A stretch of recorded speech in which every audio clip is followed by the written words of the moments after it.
अस्सलामुअलैकुम फ्रेंड्स, मैं हूं फ़राह मिर्ज़ा। आप देख रहे हैं मेरा YouTube channel cooking by Farah Mirza. आज मैं आपको घर में देसी घी बनाने का तरीका बताऊंगी। एक बाउल मेरे पास मलाई का है और 1 कप मैं दही ऐड करूंगी इसमें। अभी हमने चूल्हे की आंच ऑन नहीं की है।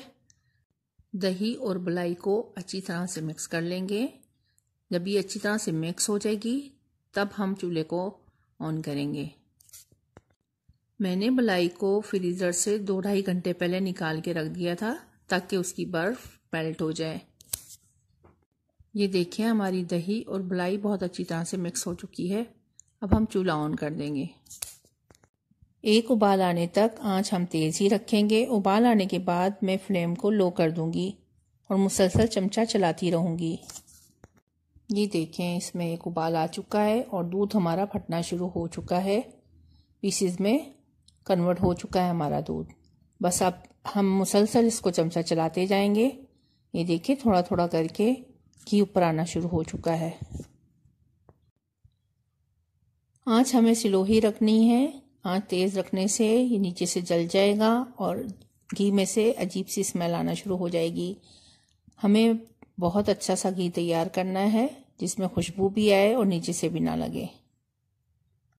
ये देखें, मलाई का पानी खुश्क होना शुरू हो चुका है और इसका कलर भी चेंज होना शुरू हो चुका है। मुसलसल अब हम इसमें चमचा चलाते जाएंगे। ये मैं आपको बहुत ही आसान तरीके से और जल्दी बन जाने वाले मेथड से घी बनाना बता रही हूँ। आप भी सेम मेथड यूज़ करके इससे बहुत जल्दी बहुत बेहतरीन घी बना सकते हैं। ये देखें, हमारी मलाई ने घी छोड़ना शुरू कर दिया है और कितना अच्छा सा कलर आया है इसका। अब तकरीबन 5 मिनट तक हम मज़ीद इसे पकाएंगे ताकि घी हमारा सारा अच्छी तरह से निकल जाए इस खोए के अंदर से और खोया हमारा ब्राउन हो जाए।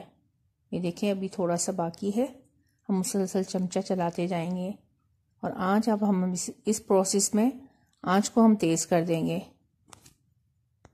बाहर के देसी घी में मिलावट भी होती है और वो बहुत ज़्यादा महंगा होता है। आप इसी प्रोसेस से करते हुए घर में देसी घी तैयार करें। इंशाल्लाह आपको बहुत पसंद भी आएगा और प्योर चीज़ आपको मिलेगी। ये देखें, घी हमारा रेडी हो चुका है। मावा भी हमारा गोल्डन हो गया है। चूल्हा हम बंद कर देंगे और एक छलनी लेंगे, घी को इसमें छान लेंगे। ये देखें, कितना बेहतरीन हमारे पास घी तैयार हुआ है। अब हम इसे थोड़ी देर के लिए ठंडा होने रख देंगे। ये देखें, घी हमारा ठंडा हो चुका है और ये देखें कितनी अच्छी इसकी लुक आई है और पूरा किचन इसकी खुशबू से महक रहा है। आज की वीडियो आपको कैसी लगी मुझे कमेंट्स करके ज़रूर बताइएगा। मिलेंगे फिर किसी और रेसिपी के साथ। तब तक के लिए इजाज़त दीजिए। अल्लाह हाफिज़।